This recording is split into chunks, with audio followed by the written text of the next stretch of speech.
Hey, what's up, everyone? Greetings and salutations. Welcome to the fifth season of Timeless Gamer, where the games and gamers grow older, while our gaming experiences will forever remain timeless. Your gaming podcast show that's brought to you by Pinoy Retro Gaming, and we are now live in Facebook, YouTube, and Twitch. And for all of our archive videos of our previous episodes, you can still check them out by going to the YouTube channel of Timeless Gamer. That's Timeless Gamer PRG.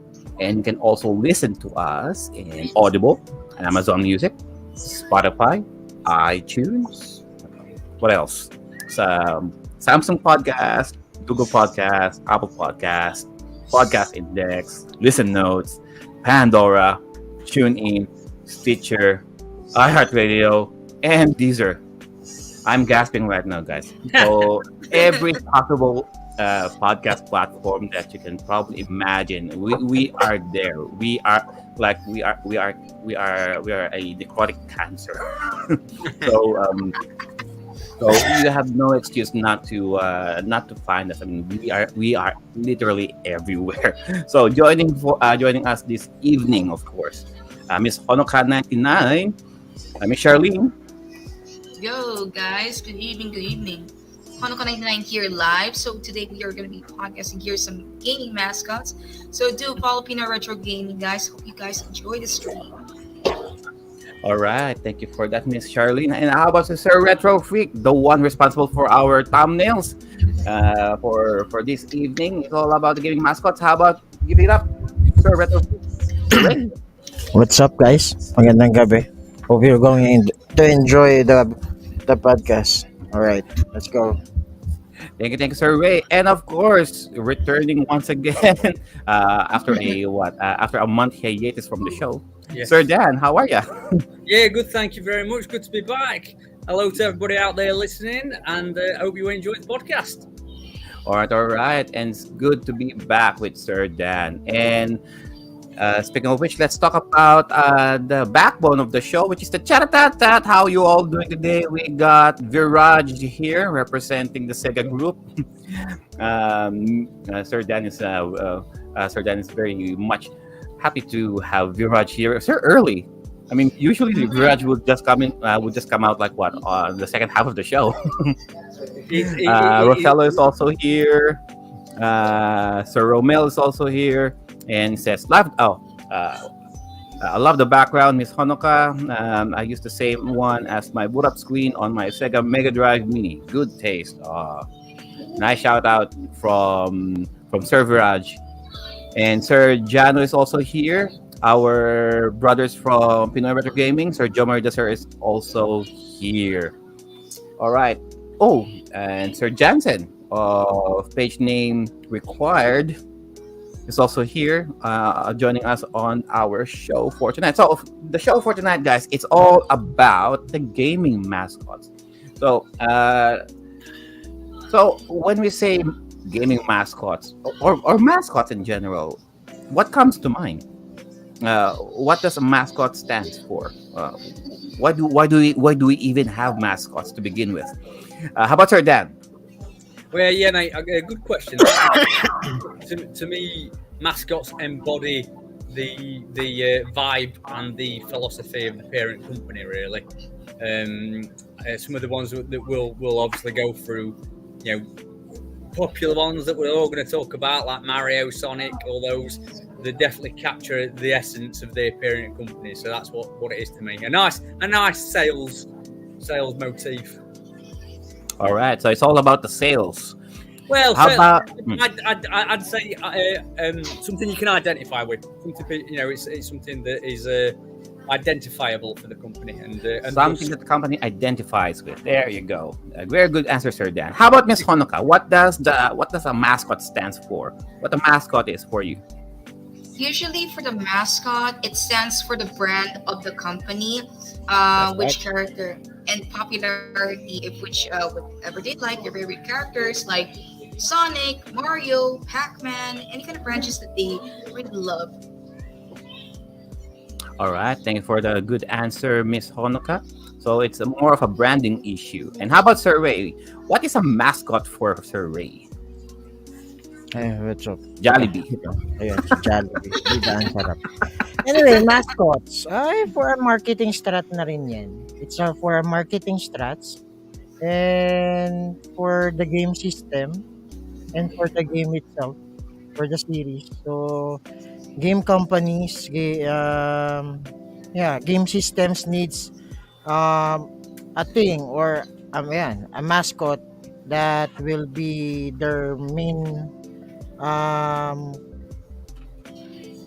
main face when it comes Face. on convention and in the following game console series. Man, and then So that is right, everyone. So Sir Ray, Sir Dan, and Miss Charlene are right. So the mascots serve as a number one as the face of the company, as a marketing catapult as well, just to make sure that everyone is aware. It's more of the pulse in which every consumer will identify the said company, and that is also true to the video game industry. Something that is more recognizable. If you see that mascot, first thing comes to mind will be that brand. So it's a form of a branding, form of marketing. And for this evening, it's the mascot topic for tonight has been brought to us by Miss Honoka. So Miss Honoka has compiled us a sizable list, actually, of some gaming mascots that help mold the gaming industry that we know now. And unfortunately, guys, there are a lot of gaming mascots. Some have come and go. Some were more successful than others, to say the least. So we will just gonna focus on a few notable ones. Um, Sir Ekoy Boholano is here.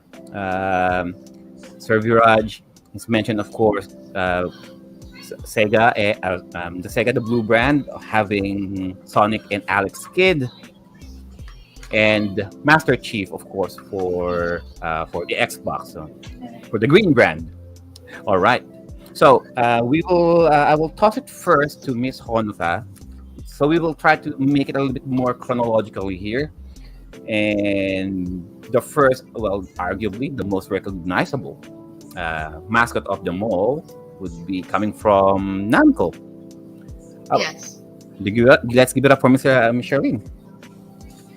Okay, so for Namco here, for starters, before Bandai started, Namco was released back on 1955. So 1955, Namco, that was actually originated from Japan. So Namco is trying to figure discover a mascot. So they figure whether they try to choose two choices there, whether it will be Klonoa or Pac-Man. So back in 1980, now Pac-Man already released on Namco. That's how the game started. So officially, that they showed here as Pac-Man's mascot in Namco. So if you guys can show actually the video here about Pac-Man, Sergio. Yep. Go ahead. Okay, so let me just try to share here. Okay. Sergio, do you mind? Can you? I can't be able to because my system is lagging. Mm. So now, Can't be able to. do you have one? Hold on. I can't be able to present it. Mm-hmm. Can you try to look for the video for Pac-Man? Yep, I have a few here. Oh, just go on ahead. Just go on ahead. Okay. So Pac-Man here, we started here. I'm not sure because a lot of characters I've been using. Pac-Man's also released series, cartoons, games. Like for example, he's now a third-party provider. He's also released on Atari. So Pac-Man World, Pac-Man, Miss Pac-Man. Actually, I'll do a lot though. That's what I actually knew about Pac-Man. Not only Pac-Man, since he and Klonoa, if you guys are familiar with Klonoa, since he's also part from Namco here, you can guys there. Actually, that one. Back on 1970s, Pac-Man was released back from Atari. Actually, originally from Namco. Here, if you guys show the screen from Sergio here. So, Pac-Man here is also released back on arcade versions. Okay, yeah. Pac-Man. Yeah, Sergio, if you might have discussed here, I really do apologize. Yeah, go on ahead. No, I mean for you. Can you discuss some of the parts there? That's all I can imagine. With Pac-Man. Yes. What else can we say about Pac-Man?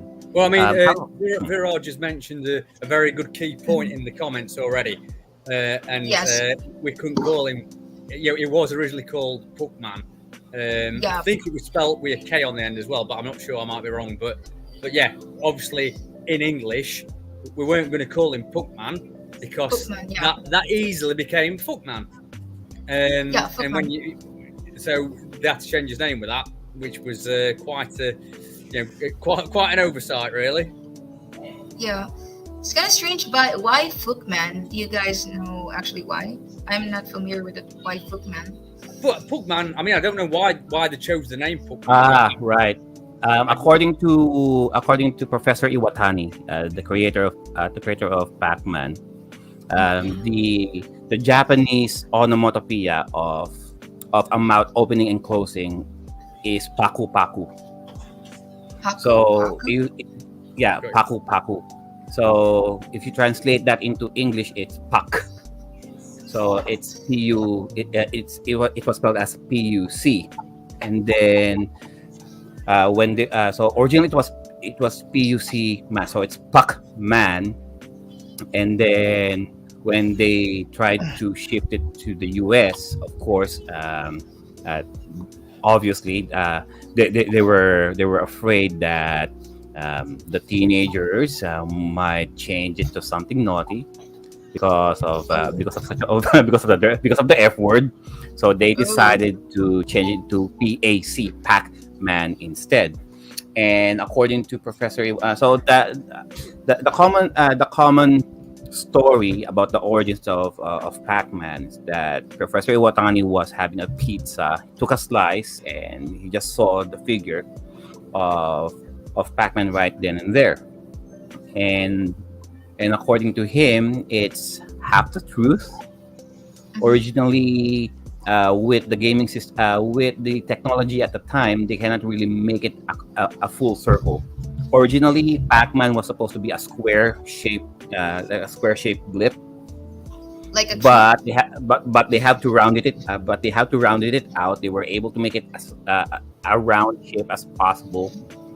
And then originally they wanted to put eyes, like two eyes on Pac-Man, like the one that we're seeing right now on the video. But Mhm. with the gaming technology being so limited at the time, they chose not to do it. It's bad enough that they have to animate like an opening and closing mouth for that small yellow blip, and they were having troubles putting in color.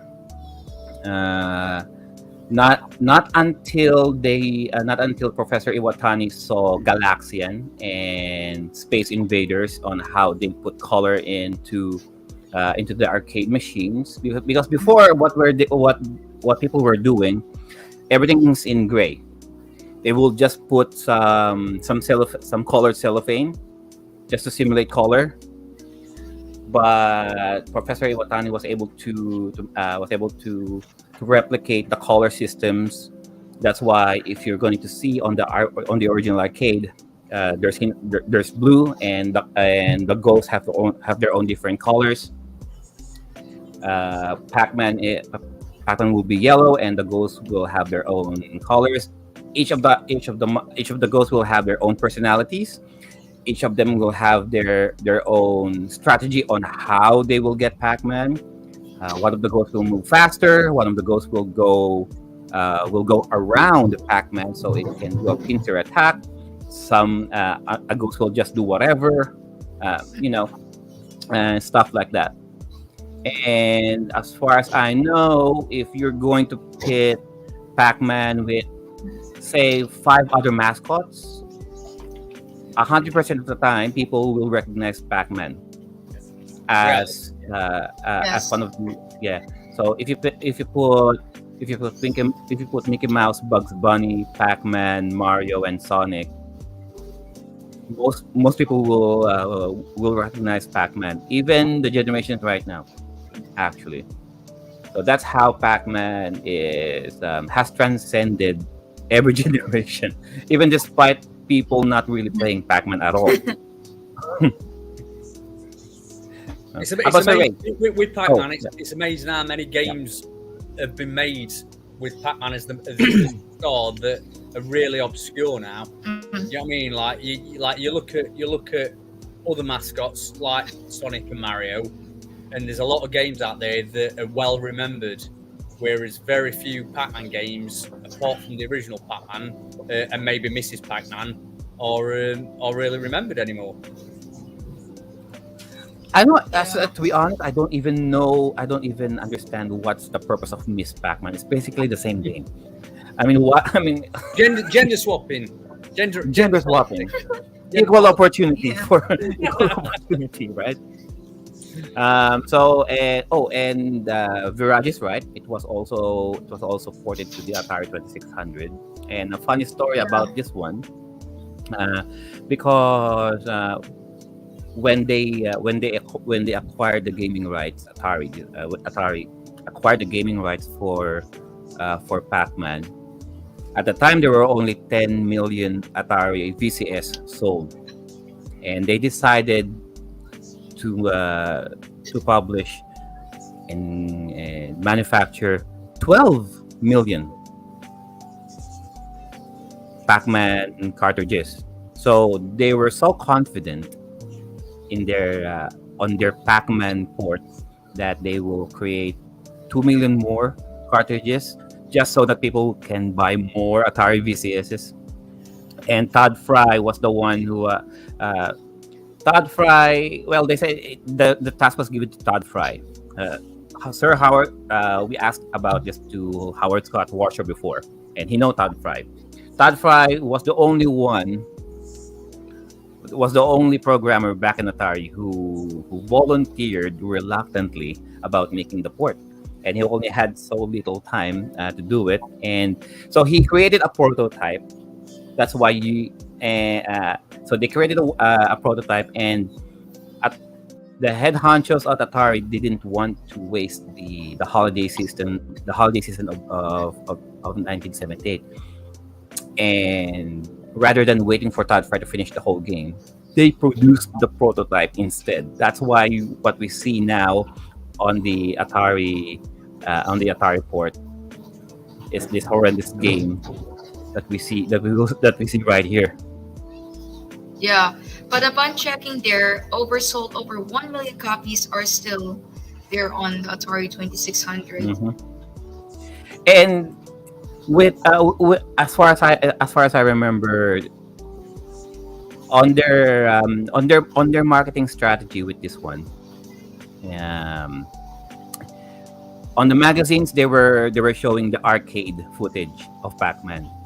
Little that they know, so once they have the actual game, it came out like this. So people bought the game, right? Because they were thinking, because they're being sold the arcade port, and they didn't, and Atari knew what they have, right?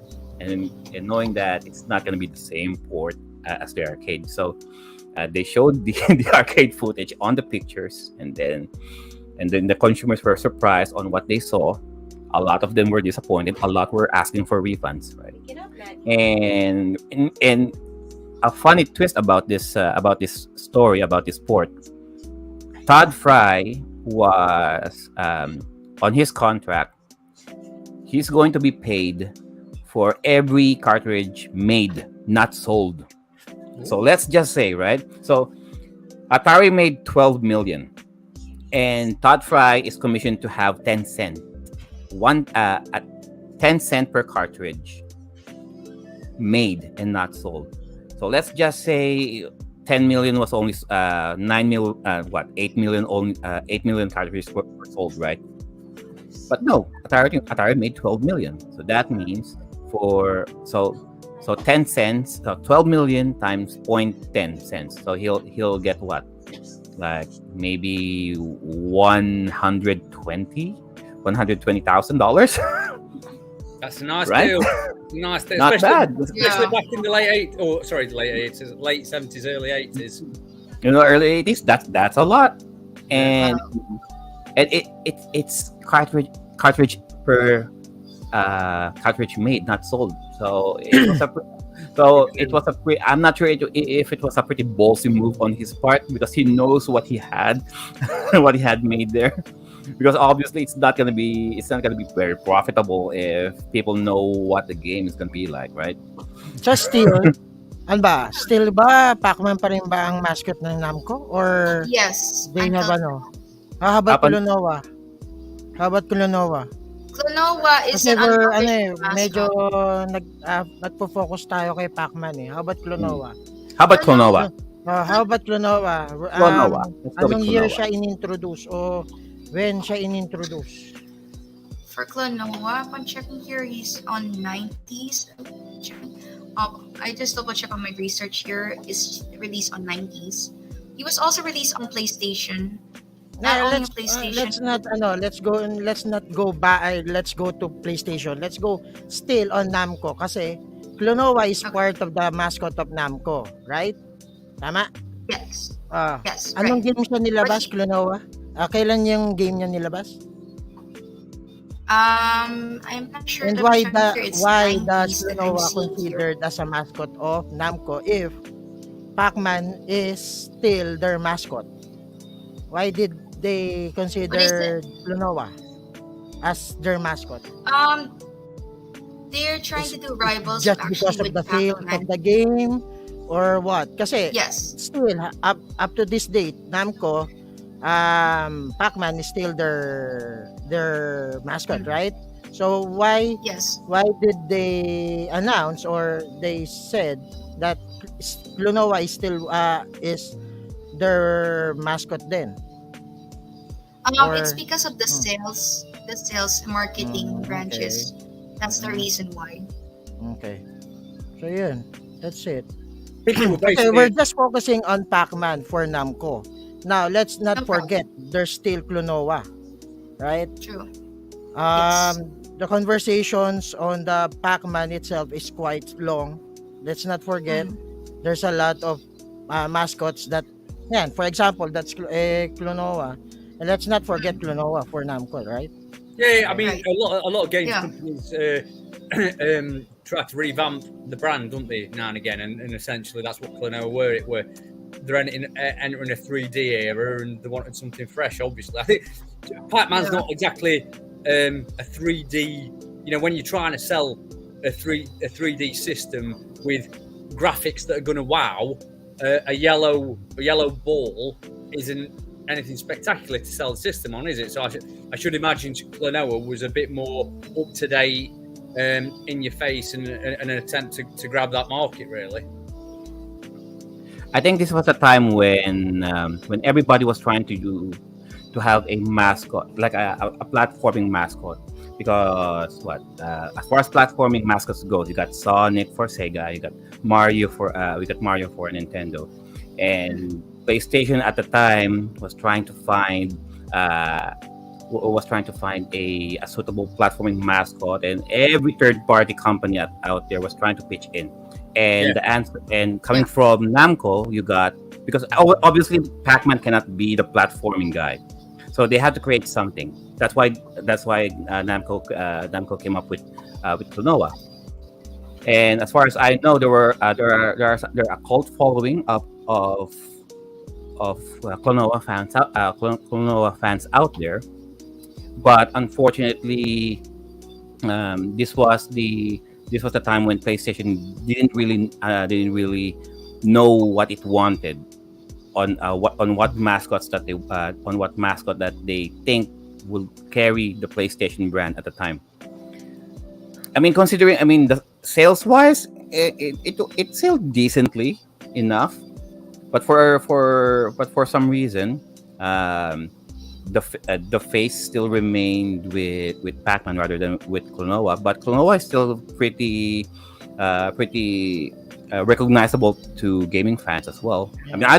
I don't play Klonoa, but I know who Klonoa is. Mm. Um, h- in Namco's concern, are they still producing games for Pac-Man and Klonoa? I think wala nang Klonoa right? Actually, there is on it. They just actually ported on Nintendo Switch, Xbox, and Yeah, PlayStation. yeah. Are they remastered or a new It's a version? remastered Just a version, port, actually. Remastered. remaster. Yeah, So, just a remaster. ibang ano, Yeah. still remastered pa rin pero at the same time, hindi na sila gumawa ng No more. ibang series niya. Alright. No I think more. They don't do that anymore. didn't Klonoa get a Wii game? Yeah, I When think Rinoa had a Wii game and I think I got Where's that? one on my I Wii. know that one. Yeah. I think I saw that earlier. Yeah, I think Mm. Rinoa That's had a the last Wii one I game. remember. The last one I remember is that wasn't a remaster. Was about late. It was late 2000s. Wii, So, I think it were. So ito na lang. My question is right now, guys, how would they consider how they will consider a game character their mascot? Is how it's paano ba?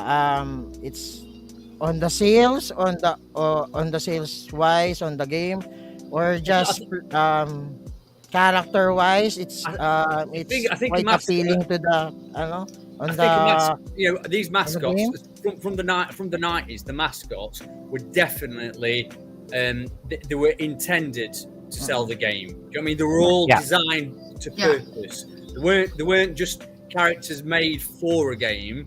From the 90s onwards, tons of companies, loads of companies had their own mascot. There's a lot that we won't talk about because they're not really that big or relevant. But I'm thinking of ones like Aero the Acrobat, who was Sunsoft's mascot, and they literally just thought, right, get a mascot first, make a game around it to sell both the product and the company, and Klonoa were one of those that that's what Namco did to revamp themselves.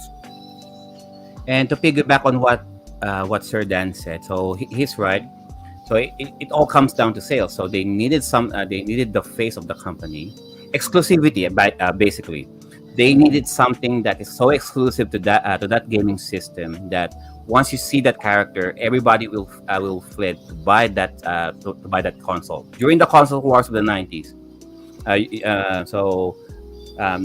the best mascot that would sell the most gaming systems would be given the title of the official mascot at the time. So it's all about the sales. It's all about the sales. Yeah. That's a sales. I think before the Viraj has just mentioned it there, and he's dead right that we're really Sonic the Hedgehog that set that trend. You know what I mean? Sonic was a game-changing mascot that literally created so much hype for the system that it sold the game and the system, and that's when people caught onto it. There were mascots before it, but people like Pac-Man, for example, weren't created as with the pure sales based on the mascot in mind. The game was created first, then the mascot evolved from the game. Whereas after Sonic appeared, a lot of the time the mascot was created first. All right. Yeah. So basically, Namco has two. It's Pac-Man and Klonoa. Yes. And right now, still, it's Pac-Man. Yes, that's right. So it's a very iconic character. Basically, everyone knows that. Everyone knows Pac-Man and Mrs. Pac-Man. So let's go to Nintendo. Okay. Nintendo. So sino ba hindi makakilala kay Nintendo? So Nintendo was we all know I've not got a clue. Nintendo was so crap. I don't even know who the mascot is. It's your perspective. It's your perspective, Dan. So it's okay. So let's go over for Nintendo. So aside for Mario, who's their mascot? I'm not pretty sure. I only know is Mario itself because he's the only one that I as well. here.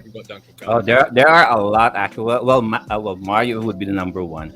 The thing about I mean, Mario was the famous, but well, you can say Donkey Kong was one. Yeah, Donkey Kong. At the time, Donkey Kong was first. Donkey Kong was the then first Mario. one. Yeah. After Donkey that, Kong, the whole Mario characters like Toad, Princess Peach, yes, Bowser, Luigi, and then Kirby. Don't forget Kirby. Kirby, yeah. Kirby. That's It's supposed to be Kirby. In my perspective, it's supposed to be Kirby, not Mario. But still, Mario, DK, Kirby, and well, when they went to the N64 Classic, you got Fox. Star Fox, yeah. Fox the Cloud, yep. Yeah, Star and Fox. then there's Samus. Yep. yeah. Metroid. The Metroid series, and then Luigi. You got Link. And so tell us about the history of the mascots of the Nintendo Honoka. I guess it's your topic, diba? Yeah. Well, eventually, I only made it one that's eventually Mario, since he's the only mascot that I can only know. His actually first appearance, yes, you were right, Raymond, is Donkey Kong, released back on 1981. He was originally actually named as Jumpman before Mario. So I'm not sure why, but it's a good choice that Miyamoto changed the name to Mario. So upon checking here on the system here, Miyamoto's account profession to change the design for Mario. So they decided to new characters like on Donkey Kong, Mario Brothers, Super Mario. So a lot of branches around here. If you guys are actually familiar with the games, Mario has a lot of brands and marketing all over the world. Because Mario is the face of Nintendo, let's face it. So sabi mo True. nga, Yeah. it's Yes, that's mascot, 'di ba? It's all about Mhm. marketing. And Mario was the biggest seller of Nintendo. that is right. So Big one. if you're saying na ayan, if you're Mascots with saying that mascots. when it Oh, those comes are on the literal mascots. classification of mascot, it has a Mhm. wide range of market. Mario was the best market that Nintendo has ever produced. Exactly. Ayun. That's why Mario has been put every single thing from Nintendo number You, one. you know the thing about Nintendo, guys? I mean, all of their first party games are notable mascots in their own right. Actually, all of their titles First are party. they consider this their mascot, pero their main mascot is It will it's always be Mario. Mario. Pero all of Mario. the titles of Nintendo, like for example, it's Donkey Kong, it's Mhm. Kirby, it's Luigi, yeah, and that's Samus, Mhm. it's Fox, and yung sub ano Oh, nila, sub company, that's Game Freak. They got Pikachu, right? yeah. Yeah. Yeah, Pikachu became Pokemon. also a mascot in Yeah, Pokemon. so, Pokemon. so In that's fact, the thing for Nintendo, Who's the eh. guy from Then Fire Emblem? The blue hair guy? Keep forgetting the Uh, name. I think. I'm not Yeah. familiar with Fire Emblem. So if you're familiar with Smash Brothers, I think the whole set of those characters are part of the the roasters of the Marth. Yeah. Nintendo. Thanks, Sir Yeah, Brad. Nintendo mascots, right? So Sir Uh, Brad uh, says Marth from Fire Emblem. Yeah. There you go. Thank you, Sir Viraj. It's in the tip of my tongue. I keep forgetting. Fire Emblem also has their own official mascot, which is also a Nintendo IP, right? hmm so So any we additional the about plot. sa Nintendo? So far, it's all about Mario that I know, Cleomon. I'm not familiar much about Kirby, Yoshi, Princess Mhm. Peach, Toad, Bowser. Actually, that's quite a lot though. But they're all in the same branches as Mario. I believe Kirby was from the Game Boy games, right? Originally, Yes, Kirby. that's right. That's when Mhm. they first released on Game Boy. I believe Kirby was made to honor the lawyer that they have. So they were because Universal was suing Nintendo for Donkey Kong because they're copyright infringing King Kong, right? And the lawyer at the time Hey, don't forget Koopa. Mhm. Koopa. Si Browser. Koopa and Bowser. Yeah. Koopa, you're right. Koopa. So JDM, I'm not talking about that guy, but Batten Cactus is also a Nintendo exclusive though from the, Like, from the game. okay. Mm. So any more for Nintendo? How about Toad? Toadstool. Oh, Yeah, just like I Toad. said, They're all- they're all- they're all all from of the the Mario characters franchise. of the All of them. Mario series All of and the them. Mario game Mario game, they Nintendo consider them as their mascots. Now it depends so that there have some in separate games. Like for example, Luigi's Mansion, and then some of them has Luigi's Mansion. Si Toad has a different game also, and Peach. So the spin-off nag games, yes. ano eh, yeah, nag parang what do you call call this in Tagalog term, um parang naging palabigasan ng ano ng game palabigasan ni Nintendo ang Mario Yeah, character. they tried giving each character Ah. giving each character had their own game actually. Yeah, exactly yun. Yeah. which is a good marketing ploy on Nintendo's part. Yeah, Why I mean, not? Sure. Like Yeah. Viraj just said there, your three main Nintendo ones, especially when it comes to sales, Mario, Pokemon, and Link, or Zelda. Zelda. Yes, the Ay, Legend hindi of pa nga, Zelda. hindi pa nga natin na i-introduce si Zelda dun sa mga characters na sinabi natin for Nintendo. So there's a lot of mascots of the Nintendo. Pero ang main mascot lang nila is Mario. I mean, Oh, diba? see right there. Oh, so Pokemon, Mario, and Zelda. 2 out of 3 of Yeah. those titles. Yes. Survey already has them. Yeah. Top- Yeah. Survey Kaya has, sabi ni has, a Mama lot, Top Chu, has three. all of Pokemon, has all Yeah, the sabi Mario ni games, Shin except Mama for, Chu Link, is- except for Legend of Yes. Zelda. kaya sabi ni Mashu, cash cow ng Nintendo. It is a cash cow. That's Yeah. yeah, that's right. Mamuchu, brother. But, so, what do you think of those mascots, though? Because I've got to be honest, a fat Italian plumber with a big moustache is not really an appealing mascot to me. I think Mario's made some great games. As a mascot, I still cannot understand to this day what is so appealing about him himself, because I'm half Italian, and he reminds me of a fat uncle I've got in Verona.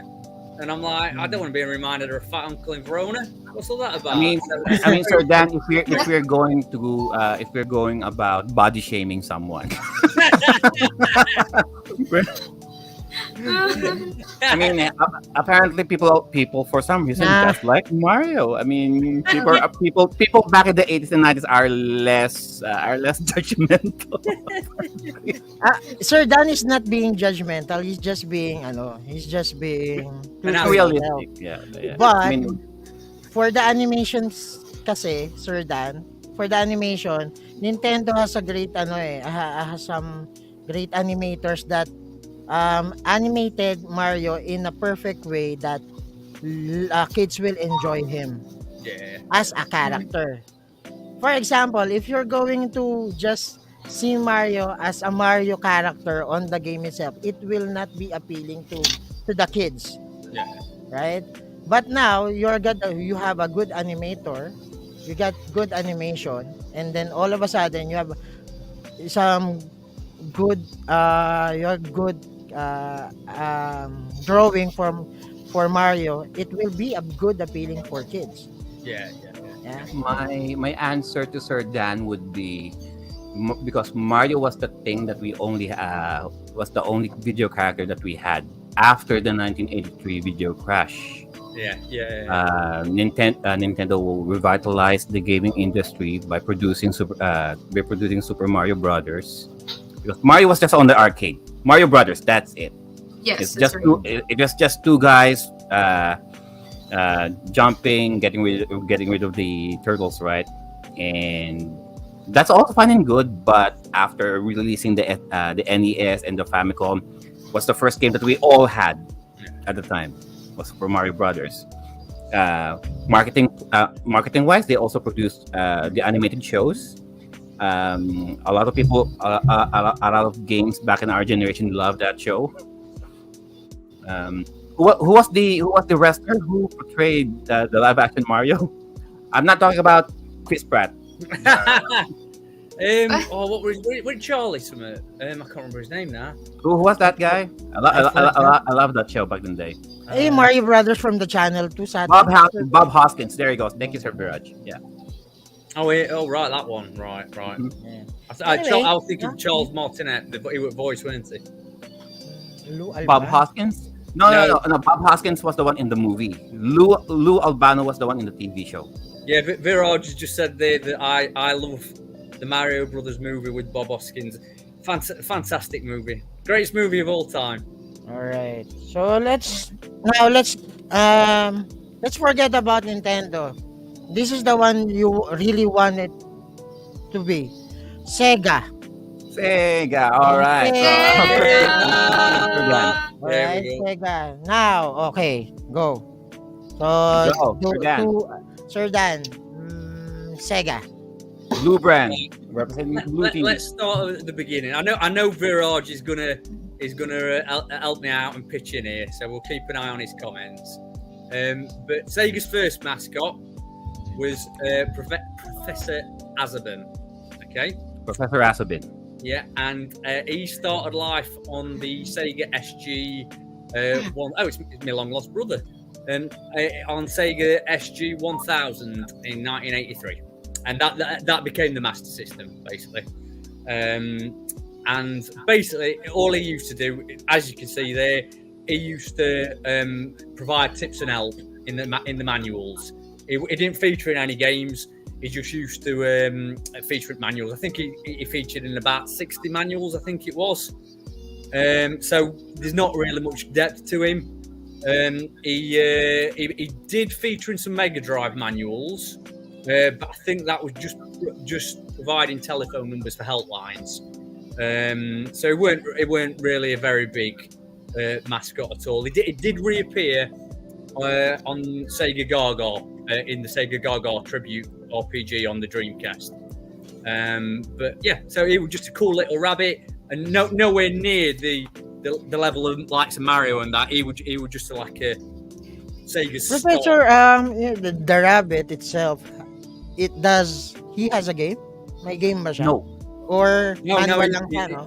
Manual lang siya eh. He has got a game. He's in Sega Gaga, but Sega Gaga isn't his game. Sega Gaga is like a Sega Tribute RPG on the Dreamcast. He literally just featured as icons, helping out in tip books and that. And as we can see here now, that is Dr. Games. So Dr. Games basically took over Professor Azabin's role. Again, just providing tips. And he only featured in Japanese manuals, and he were only around for a month. I think he did 12. He were in 12 manuals, I think it were. Yes. And then they got rid of him after a month. So he was not very successful at all. Bless him. People were complaining, "Where's our rabbit?" so after 12 manuals, they got rid of Dr. Games, and they brought back the rabbit. So Sega, on the first place, they consider their mascot for the manual lang. No Yes. games itself, right? Not really. It weren't So really. when did they come up with the mascot that has a game? First one were Opa Opa. So the next one were Opa Opa. And here you are. Opa This is Opa Opa. And he were first appeared in Fantasy Zone, which were in 1986, and that's on the arcade and the Master System. And he's really noticeable because he's a shoot 'em up icon. Most of your mascots, throughout history that I can think of, that we've all talked about, started life as platform games. Mario, Sonic, all those lot. Whereas Opa were in a shoot 'em up, so that's quite distinct. But he was deemed too abstract. It didn't really stick around too much. Opa didn't, because he's got no facial expressions. He's got no character to him. You know, he can't be happy. He can't be sad. He's a bloody window. Do you know what I mean? That's all. He's a flying window. So He's not very relatable. If anything, sir, that it kind of Opa to me is like a horizontal Twin Bee. yeah, clone. that's it exactly. You would not. If somebody told you that were Twin B, you could forgive him for being mistaken because he looks very similar, don't he? So, he basically they decided, after a while, again, he's not the man for us. Opa's not really relatable. So let's try another mascot, and here we are, Alex Kidd, which is basically Sega trying to Alex Kidd. Yeah. This is Sega. This is what I'd say is Sega's first, more fleshed out attempt. Just like Mario, right? Yeah, Alex Kidd. He's a rip-off of Mario, He's a basically. rip-off of Mario. Exactly, and not exactly rip of Dan. It's just because Sega needs just like a Mario, though. So they created Alex Kidd as their mascot, or as their face of Sega, right? Yeah, no, he was the mascot. Ayashida created him in direct response to Mario, and he got a lot more games than any previous mascot. He got a lot more games, and I think in total he starred in 6, which compared to the previous ones, is way more. It started in Miracle World, Lost Stars, Shinobi World, Enchanted Castle, High Tech World, BMX Trial, and then they did a seventh, a modern reboot. So, but the problem with Alex Kidd is most of his games were a bit crap, to be honest. The games are crap. Not all of them. Miracle World.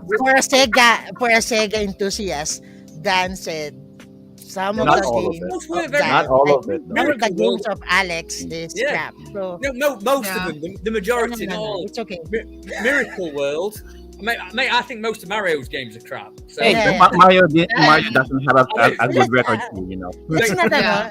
and Miracle some of the World. games of Mario are crap, and some of the games of well, and that's the same as Alex. Miracle World and Shinobi World are both great games. Miracle World's a fantastic game, and so Shinobi World. But the stuff like the Lost Stars and Enchanted Castle are very, very ropey. Do you know what I mean? It's not that they're bad, but they're like Super Mario 2. You know, Super Mario 2, which is it Doku reskinned. It's not a good game. It's an okay game with a Mario skin, and some of the Alex Kidd games. I feel if Alex Kidd's games had been as good as Miracle World and Shinobi World throughout, it would have took better. But, so how about the sales? The sales of Alex Kidd was good, or they were decent, mate. They were decent, but they didn't catch fire enough for Sega to think, right, that's going to sell our system. They didn't have the desired effect. You know what I mean? Okay. So, in fact, Miracle World was actually meant to be a Dragon Ball game. That was a game developed for Dragon Ball that they reskinned with Alex Kidd because Sega actually lost the license to Dragon Ball before it were released. So Alex Kidd with their first real attempt at a mascot. I would say so. So Alex Kidd came out for the Master System, I believe. Yes. So he created a Master System, and during this time, Nintendo had like about 85% of the gaming market share. Yeah. Back in the mid. Nintendo was dominating the gaming world. Let's So give Sega will- some due. And So then- the Master System was selling well back in Europe, Yep. and in the Latin Americas, but Nintendo had a hold on the US and the Asian market, unfortunately.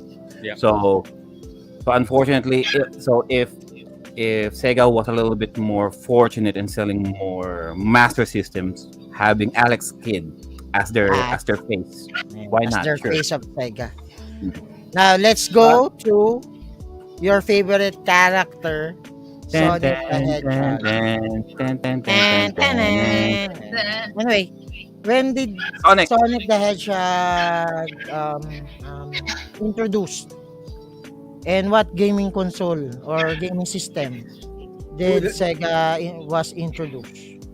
Let's go. So- Dan. Sorry, mate. Sorry. Mr. Dan, go. Dan. Sonic. Yes, Sonic's first game was on the Mega Drive, mate, in 1991, and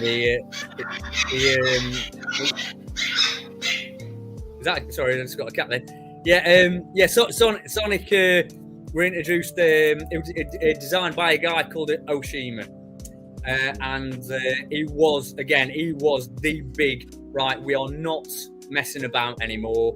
By this time, Sega had become a much bigger player in the console market, in the computer game market. The Mega Drive had sold really well already because it's the best system ever created, and it will really gather momentum. And this was Sega going for the throw. This was Sega saying, fuck Mario, we're going in for the kill. We want something to topple Mario, to smash Mario off that podium.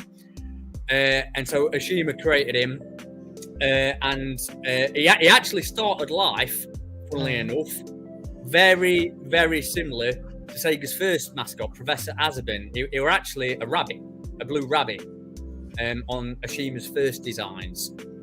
And he had big ears that used to grab things, and that design actually went on to be Rise Star, which was a fantastic platformer that come out later on the system.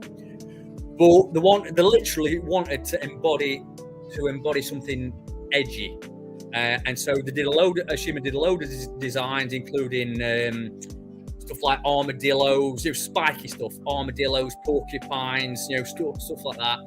And then Sonic was born out of that, basically. And funnily enough, Robotnik, who was Dr. Eggman Robotnik, he was one of the next choices to be the mascot if Sonic failed, but they included him in the Sonic game because it all came together so well. And Ashima designed him basically by taking Felix the cat, who is a Disney mascot, and Mickey Mouse, and basically taking Mickey Mouse's body, putting Felix the cat's head on, and putting some spikes to create an hedgehog. And he gave him Michael Jackson's shoes that Michael Jackson wore on the bad. Yes. He wore it on the bad. So Michael Jackson's were black, but he turned them red. And so basically, it's Mickey Mouse, Felix the cat, a bit of hedgehog, and Michael Jackson, and that's why he's a badass. That's why he came along and shook things up big time. So right now, Sonic the Hedgehog is still the Sega's mascot up to this date, right? Yeah, 100%. Yeah. Biggest selling thing. Until this date, right? Yeah, till this day. Yeah. Like Mario, he's the face of Sega. Biggest selling. I mean, Sega had, the ones we mentioned, they're official mascots, but you've also, you've got people like, that identify with Sega, people like Axel Stone's Streets of Rage, Space Harrier, but they're not official mascots and they've not hung around. You know what I mean? Sonic, just he's easily the biggest selling thing Sega's got now. Now, how about you, Hanaka? What's your take about Sonic being the mascot of Sega? Being the mascot or the face of Sega. I would say he's the best, including a marketing, also third-party game. That's all I can think of. One of the best games on Sega, on the Mega Drive, everything. He's one of the top games in Sega. So what do you consider Sonic as the what's the edge of Sonic in based on, like, for example, Mario is the face of Nintendo and Sonic is the face of Sega. What's the edge of Sonic, which comes being the mascot? He's fast. If Sonic is fast. Sonic is fast. That's what he said. That's He's what aggressive as well. Hindi ba siya ganun ka Hindi ba siya ganun ka tawag dun, lovable like Mario, fluffy like Ano ba ang attributes ni Sonic? I would say, in regarding with Sonic, on the with the creation of Sonic with Naoto Oshima, they wanted a character that represents the edginess and the attitude of the Generation X. The gamers of Mario already grew up into teenagers, so they wanted a character who is edgy, who is with the times, who grew up with the MTV generation. Yeah. That's why they gave Sonic an I remember our Sonic episode, Sergio, about console war, diba? And Sega was really the brand name of Sonic was the brand name of Sega at that time. So the edgy part of the adult to teen to the adult, that's the market of Sega at that time. So it's the attitude wise of the character is addition for being a mascot, right, Dan? Yeah, spot on, mate. Spot on. The attitude is a teenage attitude, whereas Mario was always bouncy and happy and floppy, like you say. Sonic friendly. And friendly. Yeah. Sonic were fast and badass. Sonic were Mario was out to save the day and bounce around. Sonic were out to boosh, you know what I mean, do things, kick ass. And as Viraj has just made a great post there, saying that it was the perfect mascot for Sega at the time because And they give Sonic a personality. He will not wait for you if you just stand idle. If you're playing Sonic 1, right? If you're not doing anything, you're not pushing any buttons, Sonic will just will just jump to his death. He looks at you to say, he folds his arm and looks at you. He folds his arms like this and like, come on, let's get a move like, on. What we messing about at? And it's like Viraj says, the Mega Drive was and still is renowned for its speed because in that era, it was easily the fastest machine that was out there, and a lot of the games were built around speed and intensity. It's why I thrive on the blast processing. That's how we market Sega back in the day. It's all about the That's blast right. processing. Sonic has blast processing, and Exactly. Mario didn't. Exactly, and it's true. It's true. If you play my biggest complaint, I mean, I like a lot of Super Nintendo games, but my biggest complaint about the system and why I don't think it's as good as the Mega Drive is because a lot of its games are really slow, and that's because it's got a slow processor. That's just a physical, technical component that holds it back. And if you play a lot of Mario games, they're good. And I would also give credit where credit is due. I'll give a shout out to Team Sonic and the Sega of America, Tom Kalinski's team, for doing their guerrilla tactics marketing. I mean, Sonic's the face, sure, but the troops behind Sonic is really was really the driving force for Sonic to move forward. Yeah. The guerrilla tactics, the in-your-face, the in-your-face, balls to the wall tactics marketing against Nintendo. Yeah, Sega definitely. Genesis does what Nintendo don't. Remember that? Remember that tagline? Yeah. I mean, a lot of thought and a lot of, you can tell with Sonic that a lot of thought and a lot of effort and a lot of time went into his image and the sales pitch behind him, because they right down to stuff like in the games. At the time in the 90s, environmental issues were quite a hot topic, and that's why you've got Sonic rescuing all his animal friends from all the machines, because it's basically a marketing ploy to say Sonic is environmentally friendly. Sonic loves animals. Sonic is Sonic is not tied down by a princess, okay? Who keeps getting kidnapped all the time, and you would question maybe Princess Peach likes being kidnapped. Hey, Stockholm syndrome, right? Yeah, But as far as sales go, Sir Dan, so Tom Kalinske had this idea to boost the sales for Sega Genesis and Mega Drive, bundle Sonic 1 with the Mega Drive Genesis as a bundle, and Sega of Japan didn't like the idea, but they insisted, and thanks to that idea of Tom Kalinske, it skyrocketed Sega Genesis, Sega Mega Drive sales to the point that Sega captured at least 65% of the market share, the majority that Nintendo once had. Yep. Yeah, exactly, and it definitely helped. It definitely helped that Sonic's games started good and got better. Do you know what I mean for that period? When we were talking on later consoles, they did drop off. But Sonic 1 was a good game. You know what I mean? Sonic 2 were a really good game. Sonic 3 were a fantastic game. Sonic 3 and Knuckles were like probably the best platformer of the era for me personally. So that momentum also helped with Sonic as well, in my opinion, and that's what Alex Kidd didn't have, unfortunately. Okay, first of all, Viraj, I would go with Rouge rather than Amy Rose, okay? Rouge for the win. She's a lot sexier. And for Ray Q, yeah, Sonic 2006, yeah, he was tied down by Princess. This was the time when they were trying to experiment, okay? What if Sonic tried to rescue a damsel princess in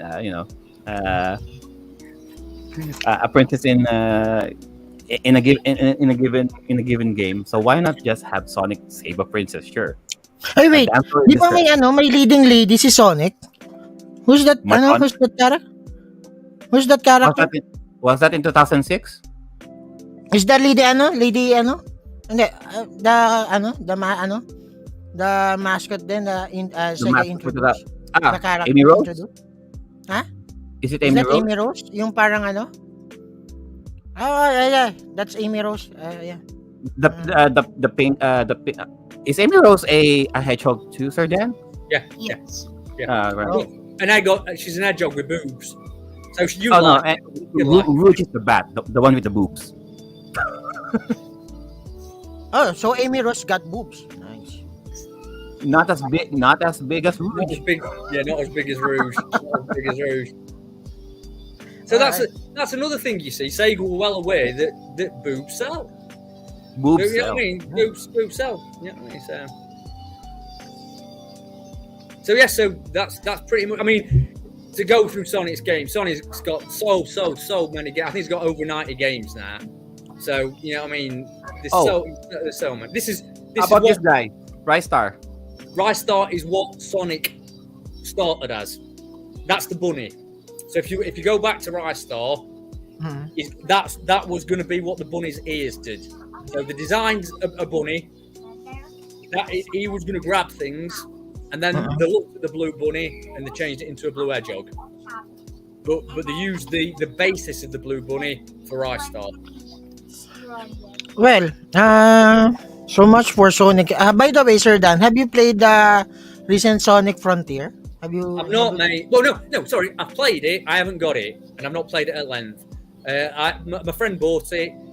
I've had a quick go on it. I liked it. I'm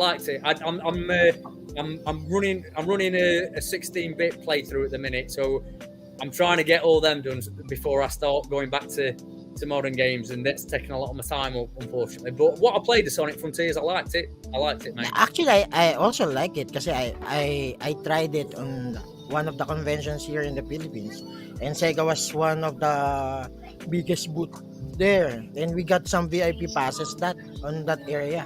So I think Sega Frontier is one of the pang watch out games right now for Sega. I think it's a return to form for Sonic. I think Sonic's had some rocky 3D entries, but it felt like a good game. I only played it very shortly, so I can't really give it a full judgment. But what I played of it, I was quite invested in. So I'll probably buy it probably next year, and when I've got all these other Sega games played first. All right. So thank you for that, Sir Dan.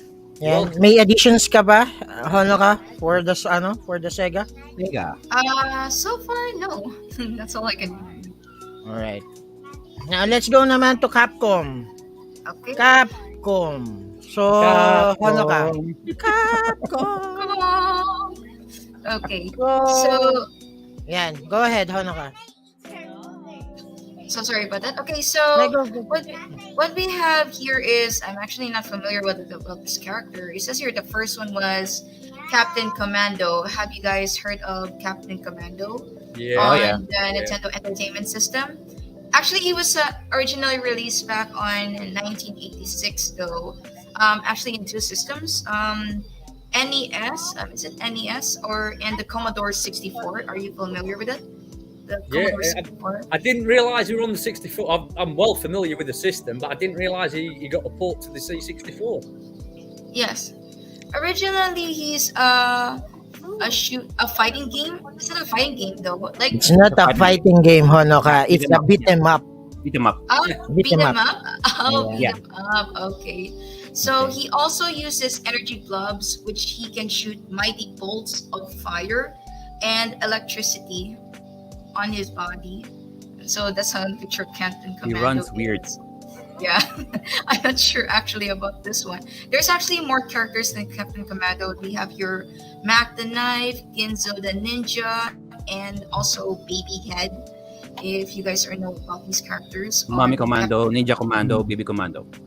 Yes, I'm not actually familiar about these characters, so but I've never actually, to be honest, guys, played this game on the NES or the Commodore 64. If you guys actually know this, Yeah, and I've finished Captain Commando no end of times, the arcade version. It's a really good game. The arcade version is a great game, and the characters in it are very distinctive. I like Mac the Knife. Mac the Knife's probably Ginzo the Ninja's pretty cool too. But they're it got a Super Nintendo port, and the Super Nintendo port was really poor, very slow, and very sluggish. right? But eventually, actually, Captain Commando did not face that long. It's only been 1 year only since it became only a mascot. But eventually, here, according to that, it's just the same one as Final Fight. If you guys are familiar with these two, your Final Fight and Captain Commando are just like the same. Even Streets of Rage on the Genesis, they're all like the same. If anything, Captain Commando is the futuristic city of where Final Fight was. Am I right, Sir Dan? Yes. I don't know the story actually, mate. I've only ever when I used to play it in the arcade a lot. I think it's Metro City. So Metro City, where the setting of Final Fight is, and if you're going to play Captain Commando, it's still Metro City, but a few years in the future. Well, I did not know that. After 30 years, man, I did not know that. So I appreciate the info. Actually, we tackled that, Sergio, nung It's a Beat 'em Up episode, right? When we did our beat 'em up episode, yeah. Yeah. Actually, I only knew about that when somebody pointed that out. I just remembered it. Right. I think Mamuchu was the one who mentioned that before. Yeah.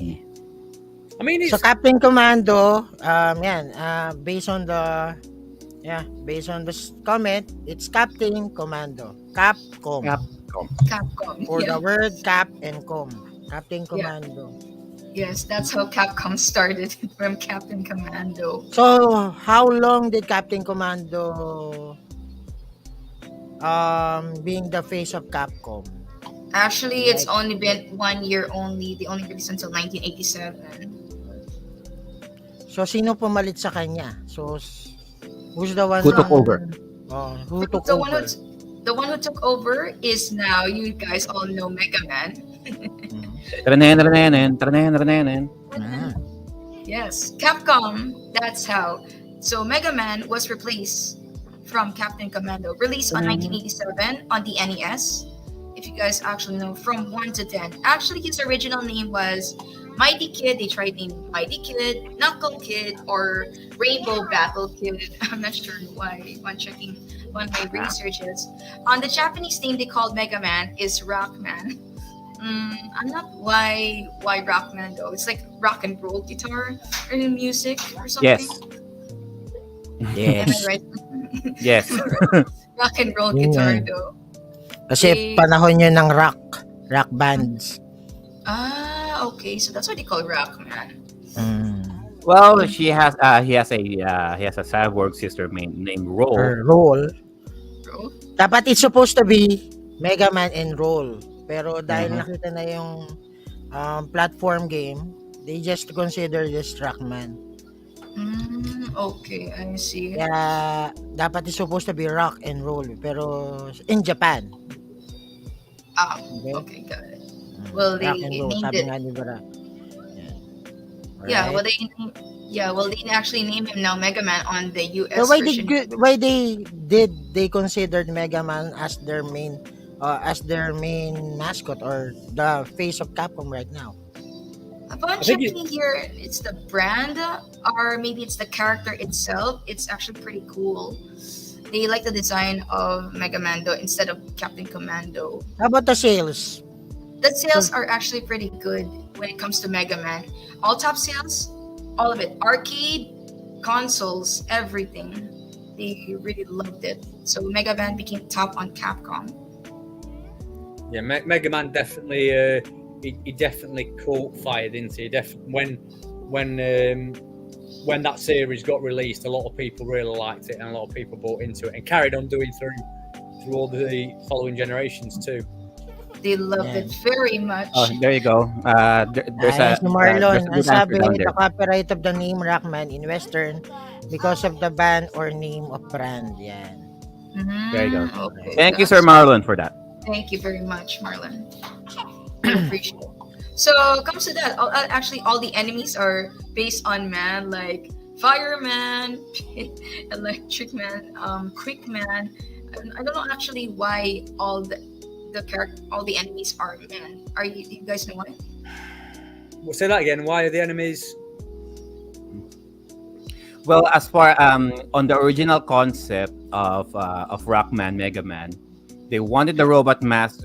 If you're going by with the story, so the robot masters was supposedly Reploids, or no, Reploids is just Mega Man X. The robot masters were supposed to be robots who are doing certain tasks to help mankind. Like for example, Catman was designed to help deforestation. Mm. Gotsman was made to help with construction.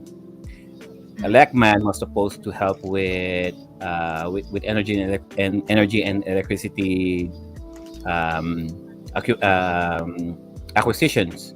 Fireman is the person that you will use for fire related activities, and Iceman of course is anything for ice. And then for some reason, Dr. Wily managed to infect these robot masters to be on his side to battle Mega Man. That's why.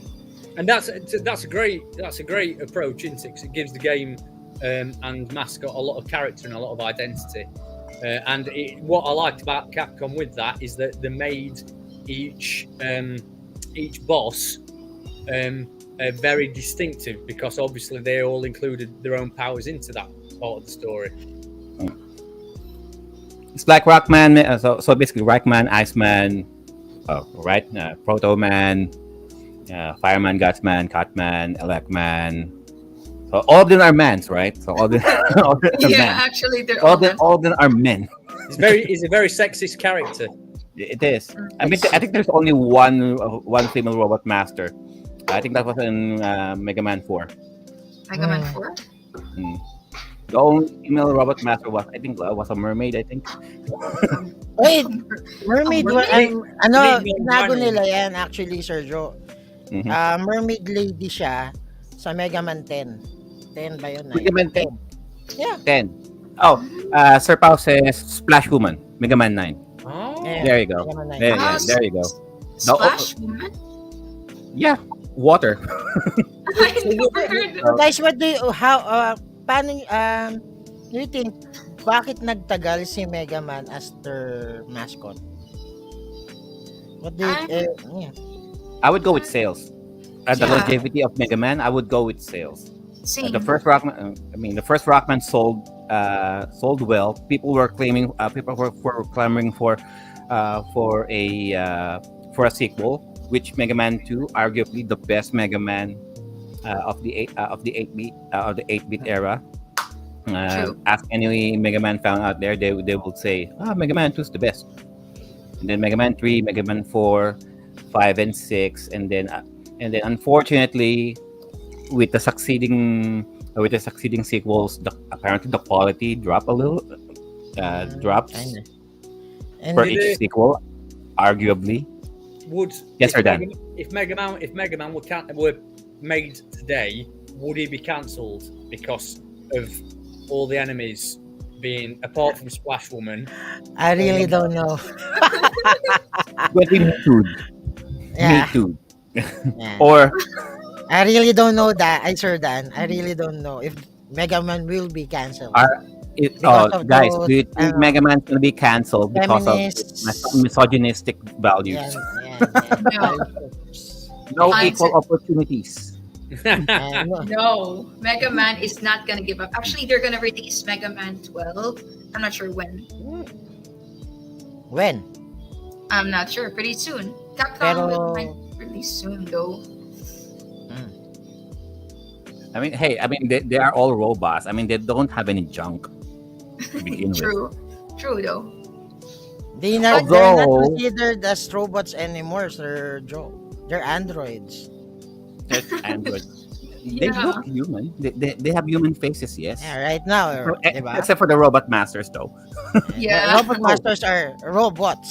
But right Robots, now, right, from the robots. Mega Man, from the Mega Man, from the Mega Man 9 up to this date, the Mega Man 11, they're considered as somewhat like androids already. The problem with androids is that the binary.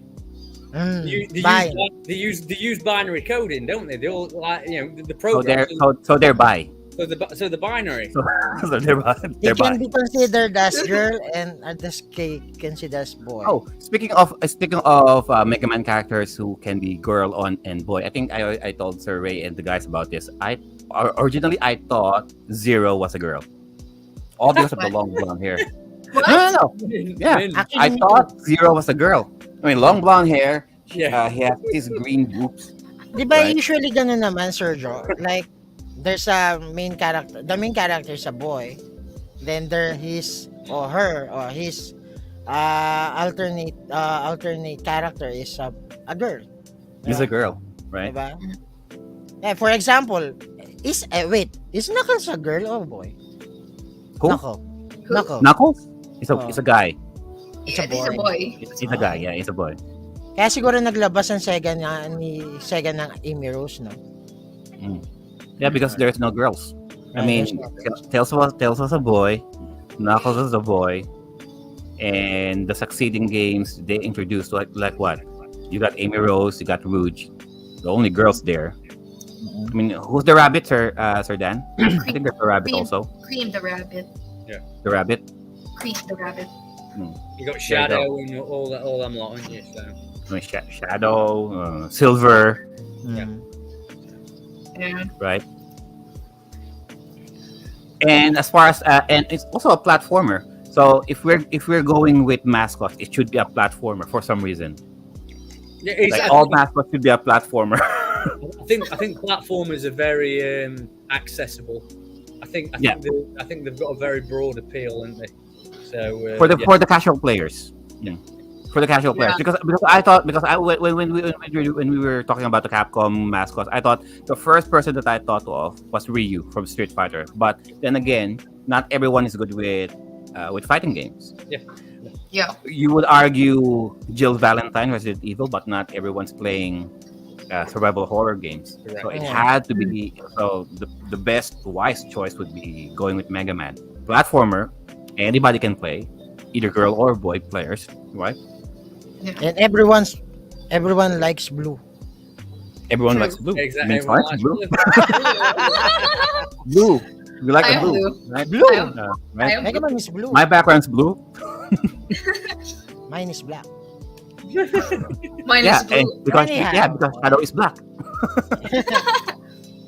So the Alright. console wars between Nintendo and Sega was basically not just by the game system and actually the games that they produce, so let's now tackle now sa lumaban sa Sega and Nintendo, and it's PlayStation. So PlayStation was introduced 1994? And 1994, 1995.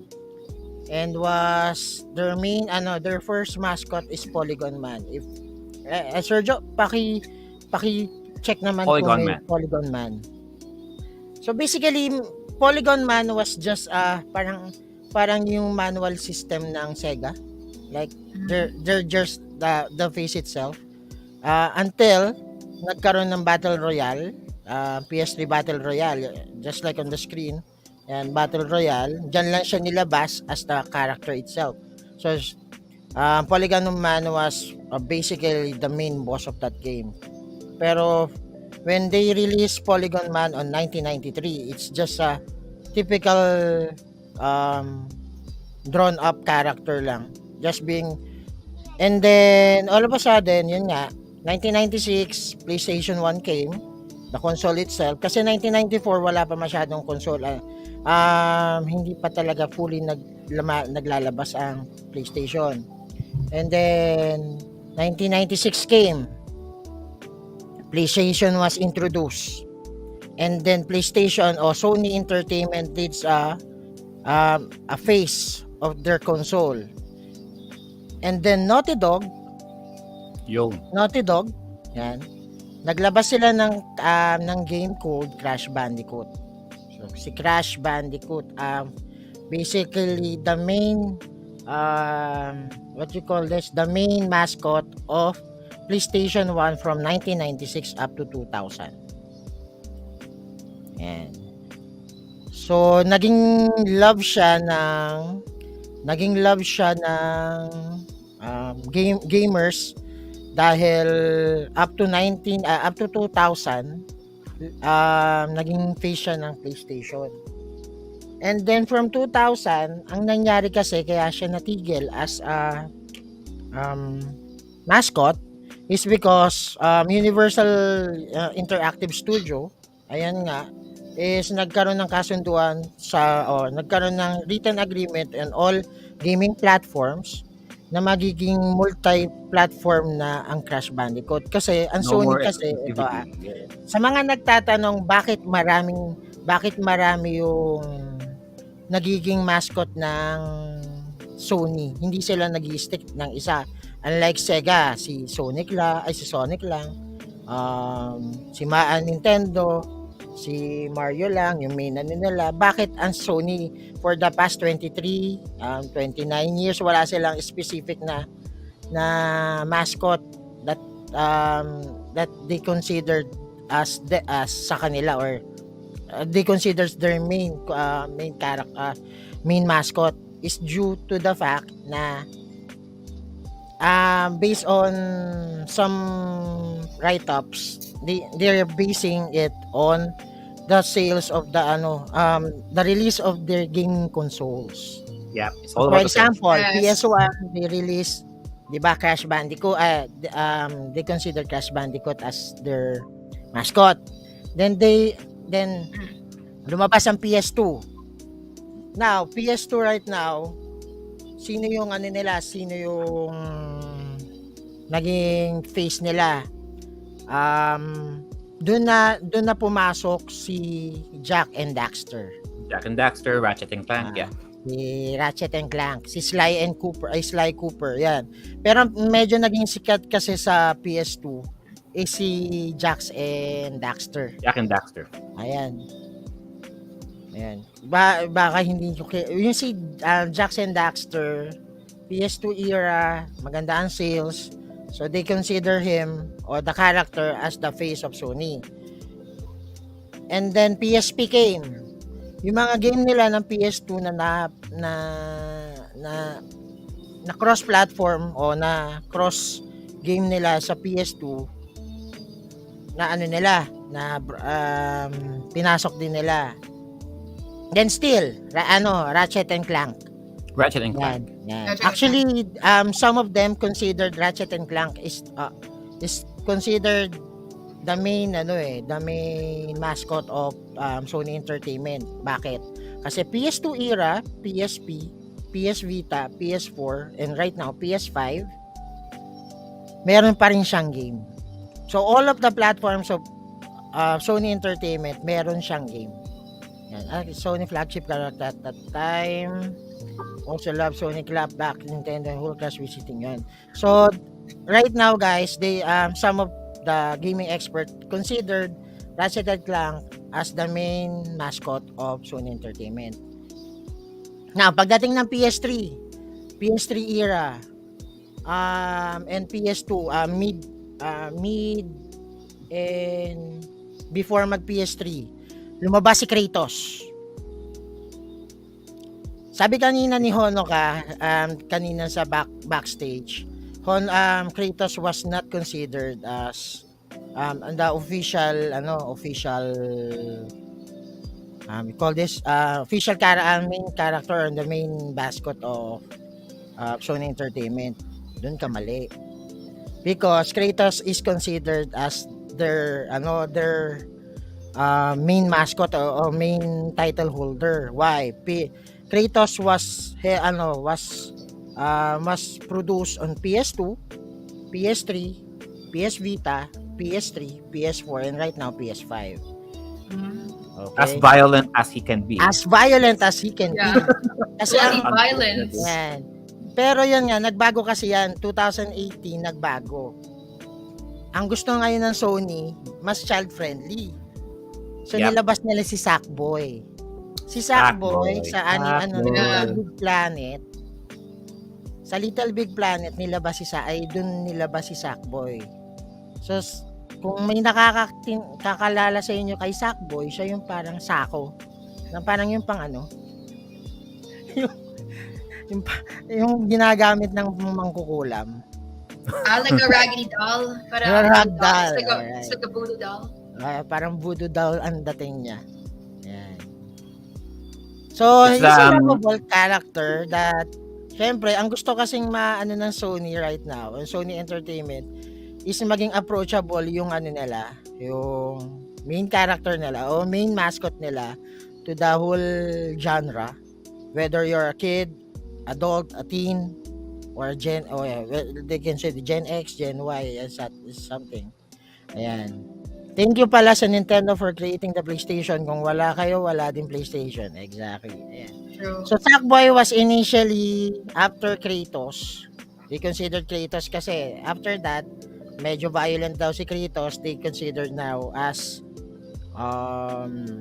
Sackboy as their main mascot. Up to 2022, 20. Now, right 2020. now, 2020. Now, ngayon, 2021 onwards, nilabas ang PS5. Now, PS5. PS5 now has a character name called Astro Boy.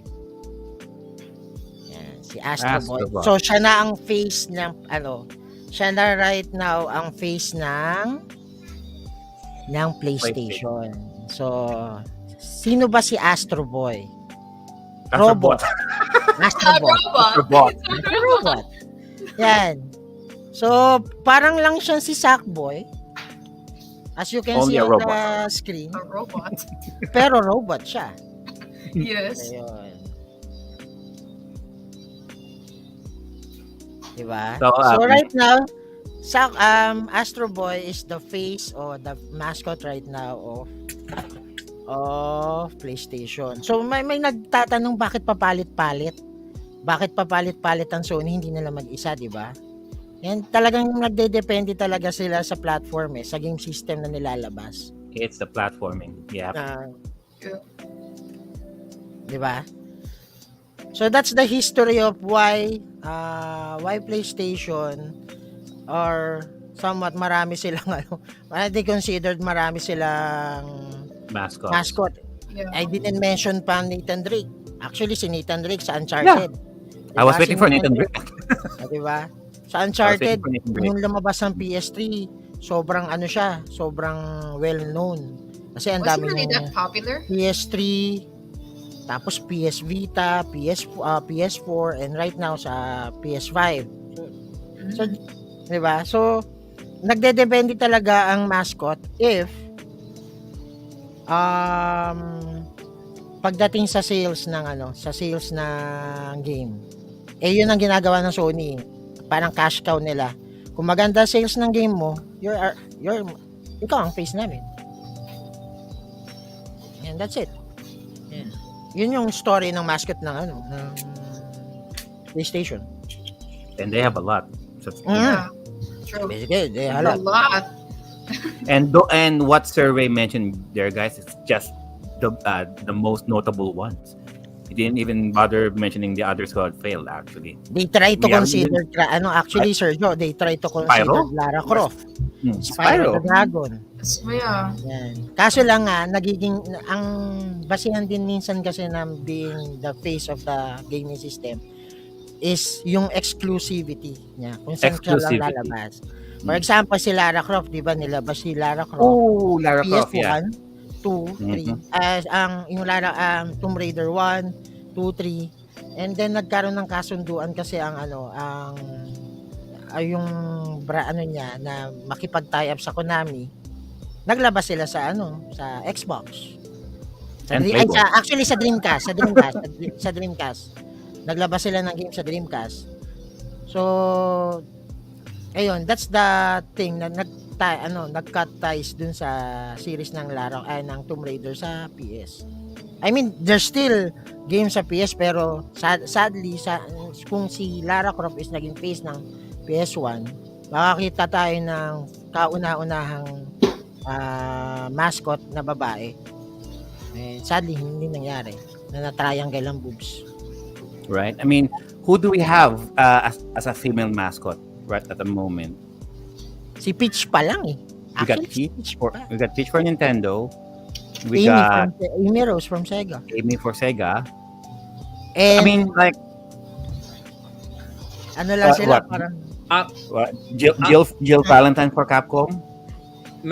Samus from Metroid. Samus. Samus, yeah. Samus. I'd also throw in Chun-Li potentially. Chun-Li. Chun-Li. Chun-Li. And I would throw in now Blaze Fielding from Streets of Rage. Of course, why not? Of course. Kuy, ano, Lady Blade. sabi ko nga, Sweet yun nga, hindi natin si Sweet Yeah. Tooth na Sweet Twisted Tooth. Metal series. Diba? So, There are a lot. ang Sony Entertainment kasi, they consider their mascots for the market, for the how they manage to get along sa market. So, kung malaki ang market mo, o kung marami kang na benta, you're our face. Ganun lang kasi. You're the face. Oh, And with the thing with Sony, they cater more on their third party game publishers. That's why for every third party, every third party game company has their own face, has their own mascot. And for Sony, as long as you sell good, you're the face, like Sir Ray mentioned.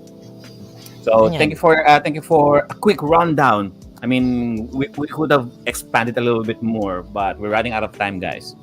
But thank you for Sir Ray for dabbling on the Sony side of the mascots. And who else? And what else do we still got?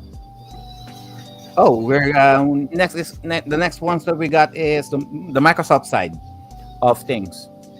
The Okay. Xbox. The Xboxes. So, sino pinaka-notable character ng Xbox games? Sergio. For Xbox guys, people will arguably they would say it's Master Chief. You know, the dude with the green armor doesn't show his face at all. So let me set you the scene. So the year is 2001. Sega unfortunately pulled the plug on their hardware. They had talks with Microsoft about and handing over the baton, and the guys in the Microsoft side decided to create a gaming console, basically a home PC console, and dubbed Xbox. And among with their launch titles is a game called Halo Combat Evolved. And out of all of their launch titles, Halo was one of the most probably has the most sales. Took by storm. A lot of people liked the game, and Halo, made by the gaming company Bungie, was acquired by Microsoft Studios. So they're making the first party acquisition here, and the main character for Halo is Master Chief. And there are, if you really want to go in depth with the character, there's a novel that was made back in 2010, and there's also an animated film about Master Chief. Um, at first, if you're going to do, if you're going, if you're going, if you really are going there, they only showed the face of Master Chief when he was a kid. His name was John 117, and then when he was cybernetically augmented, genetically augmented, they put him on the suit Mjolnir Mark IV, Mjolnir Mark V, and then hid his face with the helmet. If you're going to play the games, you'll hardly see his face at all. Um, Notable about Master Chief would be his suit, the Mjolnir Mark V, the green suit that has the self-charging force field, and of course Cortana, the AI. That oddly enough has sparked a few short fan fictions about Master Chief and Cortana having having some romantic inklings about each other. But hey, I digress. And then, but of course, this is Halo, first person shooter, right?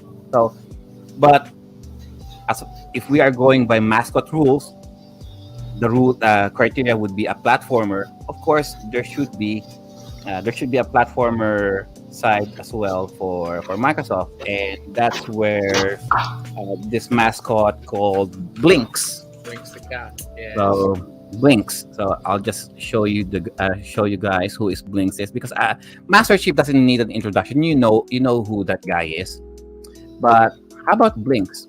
So there was a time when Microsoft wanted a platformer character of their own. So it was 2002, 1 year after the first Xbox was released.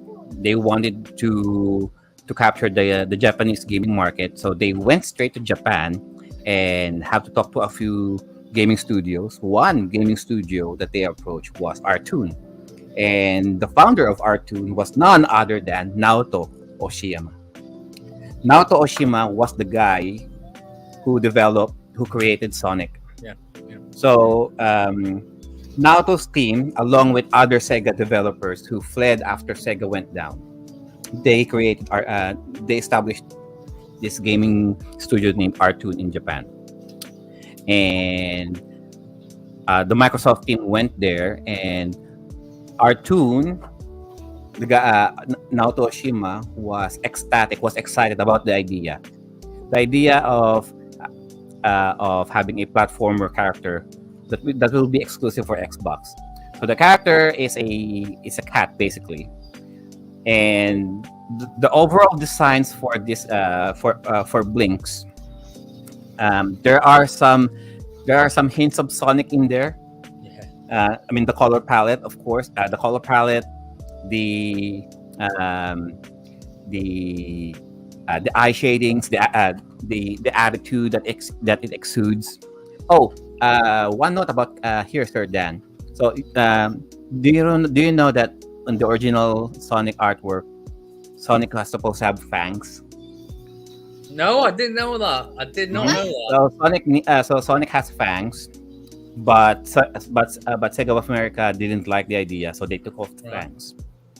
So You want me? so Naoto Oshima, being the petty guy that he is, so he kept the fangs. Well, this is a cat. It should have fangs. So he kept the idea. So he kept the fangs with Blinks. So Blinks the cat was created, and the game is called Blinks the Time Sweeper. So Blinks is basically a cat who works for this company called the Time Factory. So what they do, they make sure that the flow of time in every dimension runs smoothly. They collect time crystals that these time crystals are only visible to them. They collect these time crystals, and they're making sure that every crystal is being collected and not being corrupted otherwise. Because if they turn corrupted, then there will be some time monsters, time golems, and that dimension will be in peril.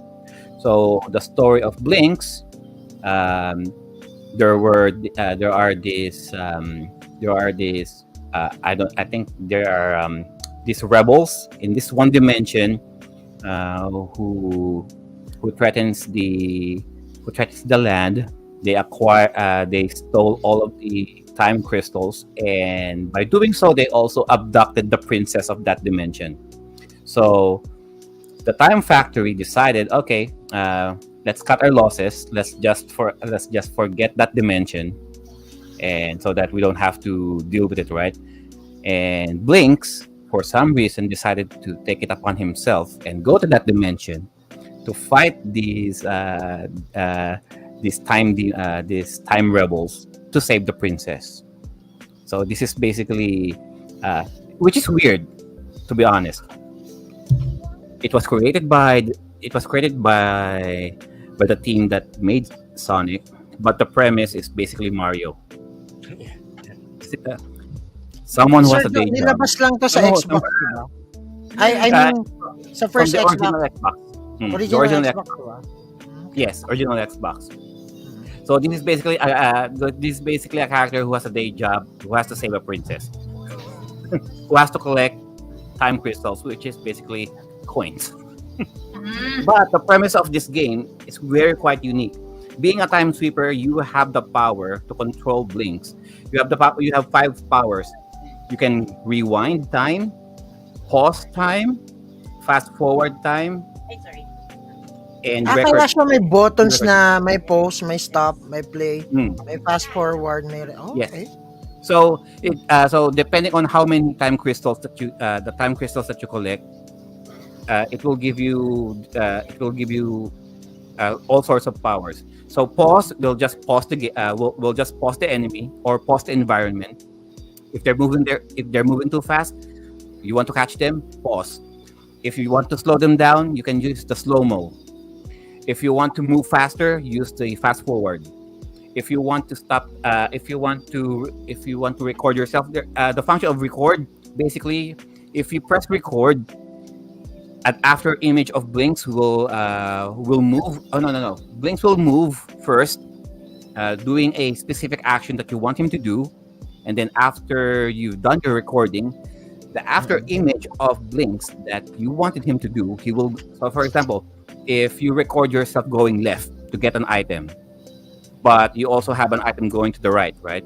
So press record, go left, and then the after image of Blink will go left, but and then Blink will go right. So you'll have 2 characters now moving at the same time. That's a function of the record button, and it has mixed reviews. Unfortunately, one of the main reasons why it didn't really capture most gamers during the Xbox or the original Xbox era because of the game mechanics themselves. Not a lot of gamers appreciated the time controls, the pause. If you there are fans of the game who really love the challenge of using pause, the 5 time controls, but for the casual gamers, it was just too hard. Does it? There was the idea. The idea was supposedly making Blinks as the official mascot for Xbox, but because of the sales, it didn't really push through. But based on the gameplay, it's good actually. I say, I'm as quite I'm curious about the pause, the rewriting, the back. Ayan, no. I'm Actually, when I was researching about this, when I was researching about these characters, I am quite curious about this game too, because it's quite unique. as I'm Bakit kung looking at pagawa it, yung Xbox Never ko? seen this game. it looks good. It looks good. As I'm looking at it, I think it looks very interesting. I noticed Viraj just played it, and he says as well. He says the time control slows everything down. So I get that when you're playing an action platform game, you want it to be lively and constant, don't Fast you? pace, something like that. Oh, here, for example, on the screen, Sir Dan. So there are stars, there are falling glasses everywhere, and you need to collect all of those. But if you don't do it fast enough, they will disappear. So what you'll do? Slow. You go with okay. Either you pause or you slow. I like the concept. I like how it looks. I like the concept. Same. It's a shame that it didn't catch on because You know, there's some good ideas there, definitely. The casual gamers unfortunately found it too hard to control. I mean, most casual gamers were more akin to the platforming aspect, sure, Yeah, but yeah. combining the time controls aspect of the game, the mechanics of the game, they're just not used to it. So it's all a matter of getting used to the controls, actually. Yeah. So I think Viraj just said it lacked consistency. I don't know if you can see his message. You want a certain consistency, and when I played it back on the Xbox all those years ago, I was like, "What is this crap?" What is this crap? Halo is there. That's what it is.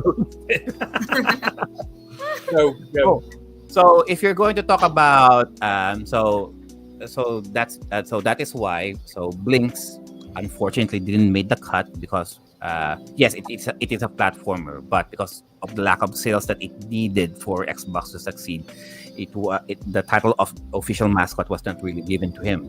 It was still technically speaking to Master Chief.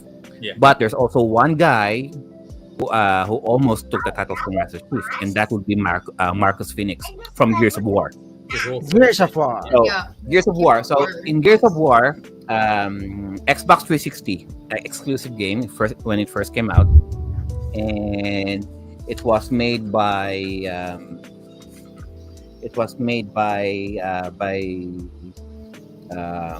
this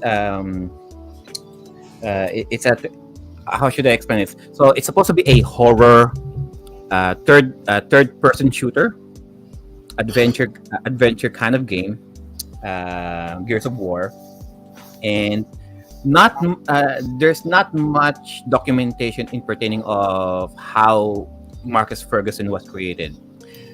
In some documentations, you'll notice that all of the characters in Gears of War are all macho, big jawed guy, huge muscles, Big right? bulky guy. big bulky guys, and according to the developers, because they are carrying huge guns and ammunition, it only And huge for- armors. Yeah, huge Actually, and armor. big ass armors. It's only they were going for realism. It has to be someone who has the muscle who can carry all of those gears. Yeah. That's why all of the main characters in Gears of War, primarily Marcus Phoenix, looks like that. And if you're going to compare the background characters, they are all slim, they're all petite, they're all trimmed in comparison to these guys, right? Mm. And with the so they were according to Rod Ferguson, one of the main developers of Gears of War, they were inspired by Resident Evil, Kill Switch, and Band of Brothers, to name a few. That's why it kind of looks like this. They said, and they also pay homage to Devil May Cry as well.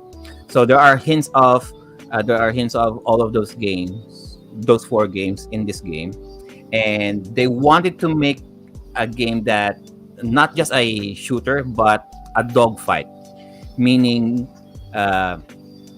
it's like when you're playing Time Crisis, Sir Dan. You shoot, you duck for cover, then you shoot again. That is how they made this game, because they were trying to be a little bit more realistic. In a shootout, you just don't run around and shoot straight.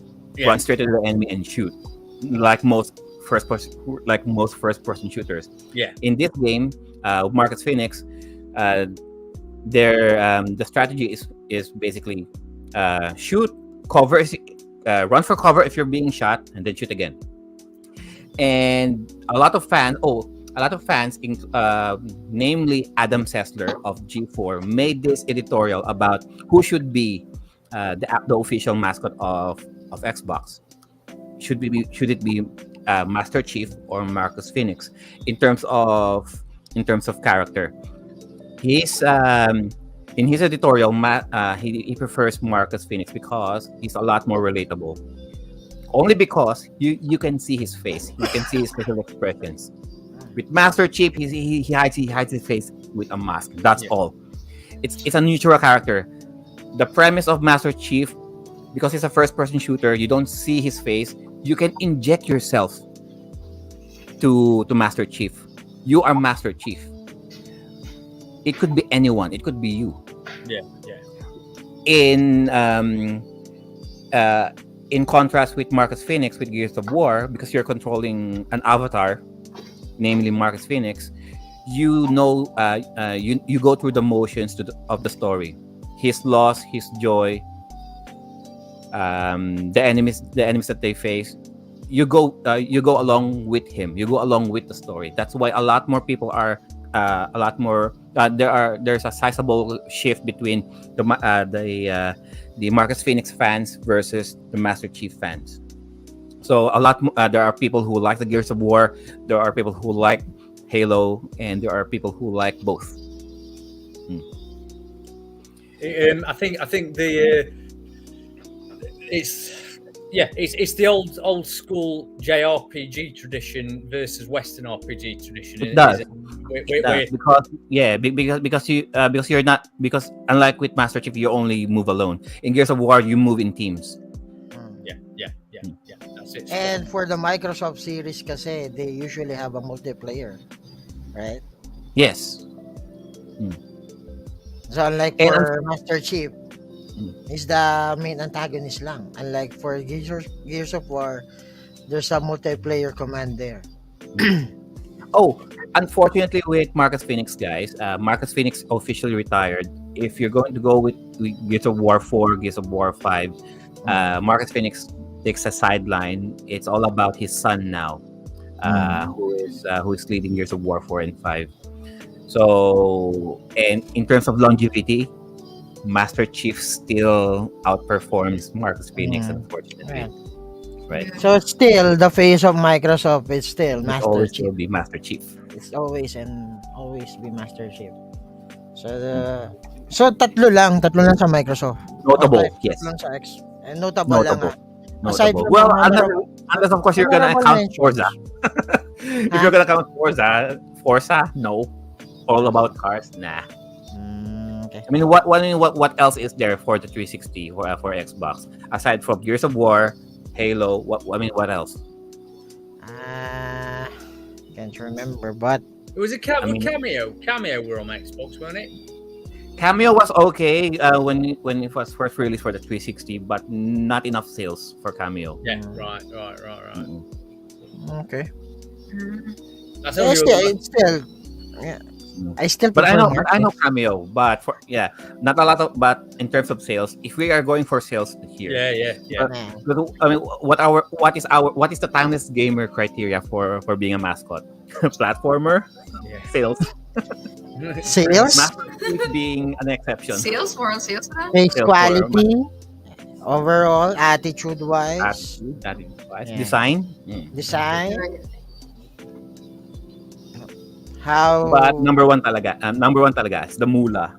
It's the money. Mula. Money. Yeah. Ding, ding, ding. So overall, guys. So let's wrap up. For all the mascots that we've been tackling about, who's your favorite mascots? Or we have some from different platforms, different game system. They have so many gaming mascots. Who do you like best? It's non-official count. The official ones, or can we also Non-official consider or unofficial ones? Kayo bala. You decide. Anyone? Anyone. Anyone? Okay. I would go for. So only one. I would go for Miss Blaze of Streets of Rage. Specifically Streets of Rage 2. Miss Blaze. Only because Let me guess. Teka lang. Let me guess. Chicks. Chicks. Or the panty book. shots. The panty Iyon. shots. The panty shots. The panty The Streets of Rage Japanese edition. Bare knuckle. Where you can see her panties when she does her high kick. Parang si Annie lang ng shy doon. How about you, Dan? Well, I think Joe. Don't Joe- tell me it's Sega. Don't tell me it's Sonic because, well, Joe, Joe I makes don't believe that either. Joe makes an excellent point about the panty shots on Blaze. So if I had to pick my personal, it probably would, like, Blaze would be up there. But I've got to say, I think the thing with Sonic is he is the mascot who made the biggest difference. I think Yes. I think all the others made a difference. I think Mario is a bigger mascot, but I think Sonic's impact as a mascot is untouchable. I don't think any other other mascot has had that impact that he did. So I'd have to say Sonic, really. And I think that what we talked about earlier is Sonic embodies both the system, the company, and actually the era, the early 90s, perfectly. So Sonic was something special, definitely. If I mean, I cannot imagine our gaming landscape if it wasn't for Sonic. To be honest, Yeah. I mean, Sonic is the guy. Sonic was the mascot that made Nintendo look back and question their dominance in their gaming share back in the 90s. Sonic dominated the mascot industry. Back in Actually, yeah. he Well, started I mean, it. we've talked all about this. We've not even mentioned the Sonic movie, Sonic 2. Sonic, obviously Sonic 1, but Sonic 2, the movie, is The movies. yeah. Sonic 2, the movie is I think it's the biggest selling gaming movie of all time. Still, you know what I mean? It sold $400 million worth of tickets. You know what I mean? So In terms of sales. Yeah. Mhm. So yeah, I'm going Sonic. Hey, you got Chris Pratt coming. Chris Pratt. Oh my God. You got Chris Pratt my coming from God. Mario anyway. That, So, oh, you know, God. something to look forward to. Sorry. Let's go. How about you, Hanaka? Who's your favorite mascot? My favorite mascot will be on PlayStation. On PlayStation 2 would be Kratos. Why Kratos? Really? Yes. Let's say the graphics, the design, and also the merch. I really love it very much. The muscles. Yes, the muscle, the macho. That's The muscles. something like that. Even his looks, Kratos' looks. I like his style. Kratos. Kratos. God of War. Yes. Like PlayStation Kratos or PS4, PS5 Kratos? No, the original one. The PS2. The original one. The PS2 one. How about Ray? You like a badass, don't you, Charlene? You like a badass. The character Oh, itself, of course. The character itself, yes. I like Which it. has more blood? The PS2 one or the PS4 one? No, it's Which has more blood? the PS2. PS2, right? version. PS2 version, of course. It's more bloody violence than the More blood. other version. Fatherhood na si Kratos that time sa PS4 and PS5. A little bit more wholesome Yes. this. Pagdating mo ng PS2, PS3, rage yun. Rage flowing in the veins of Kratos. Kahit sino, sinasampal. That's right. Sa akin, actually, on all that I mentioned, I still prefer Sonic. I'm not a Sega guy, pero Sonic landscaped the land of the mascot eh. He introduced Kung wala kang mascot o wala kang main character na pwedeng ilagay sa convention or maybe ima-market yung game system mo. Hindi mo siya tawag doon, Sonic was basically the one eh. So I prefer I'm not a Sega guy pero Sonic ako all the way. Sonic ako all time for the mascot. As far as the mascot goes. As for the mascot lang If it's just a mascot topic, sure. Yeah. We'll give it Sonic. Yeah. So yan. All So right. this wraps up our mascot episode right now, Sergio. So what else? What we're going to do ba? All right. Um, We'll just do the shameless plug. So that wraps up the show, as Sir Ray mentioned. And thank you all guys so much over there at the chat for keeping the conversation alive and kicking down there. Viraj, Ray Q, Luis Valdez, Ashley Campbell, Sir Dan. Who else can you see down there? We got Luis Valdez, Dewey Thomas, Tamsi. Sorry if I pronounced that wrong, mate. Ruben Jose Chavez. Ruben. Oh, Yeah. oh, Ruby Rose. Ruben's here. Rick, We got Marlon. you. And the rest of the PRG guys who also came by and dropped their knowledge as well. Oh, Sir JDM is also down there at the chat. Unfortunately, guys, Oh, he's out sick at the moment, so that's why he's just in the chat. Yeah. And Sir Siebert is out for work. That's why Sir Siebert's not here, representing Sega as well. And but that's okay. We still covered a lot of ground with only the four of us. And thank you all guys so much for sticking around. So we'll just do our quick. There we go. We will just go out with our quick shameless plugs. So let's go with Sir Dan. Sir Dan, where can they find you? Yeah, come across the fears at the Facebook Sega Genesis group if you get time. Be nice to see you all, and obviously keep watching all the Pinoy retro gaming streams and videos that they all do. Pwede mo siya lagyan ng kapalit. All right, thank you, Sir Dan. Sir Pinoy Retro Freak, Sir Ray. Hi. You can catch me on Retrofreak TV1 on Twitch and in Facebook, Retrofreak Gaming. So yung mga nagpa-follow sa akin and nag-views right now, maraming salamat sa 1K followers right Happy now. 1,000 nga pala, Sir Ray. Happy Happy 1,000. 1,000. Yan. Kaya binayayaan ako ni Mrs. ng pabuya.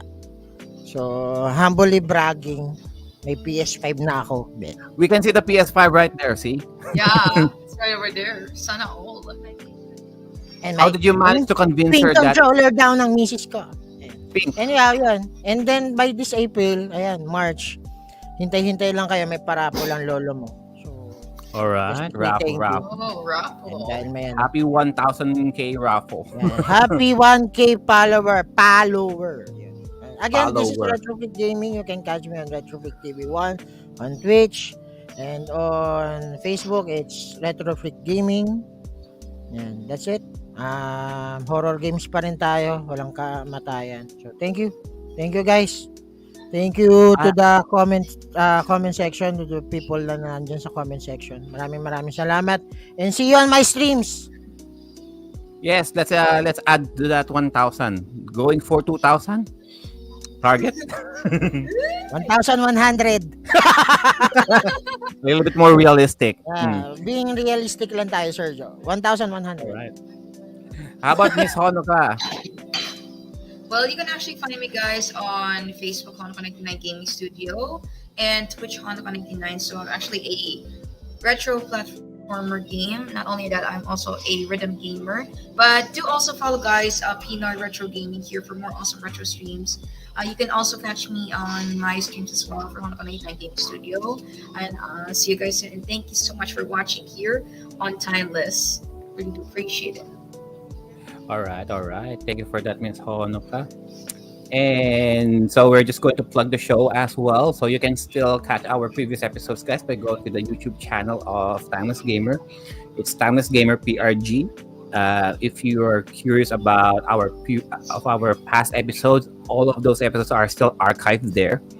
And for our edited, a little bit shortened versions of our shows, audio only, unfortunately, you can still listen to it by going to Audible, Amazon Music, Spotify, iTunes, Apple Podcast, Google Podcast, Samsung Podcast, Podcast Index, Listen Notes, Pandora, Catching My Breath, TuneIn, Stitcher, iHeartRadio, and Deezer.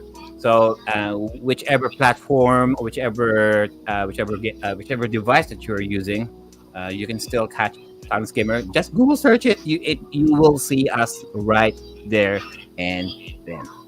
And of course, a big shout out to Pinoy Retro Gaming, our parent company here, and to all of the guys in of Pinoy Retro Gaming also joining us in the chat. Thank you all so much.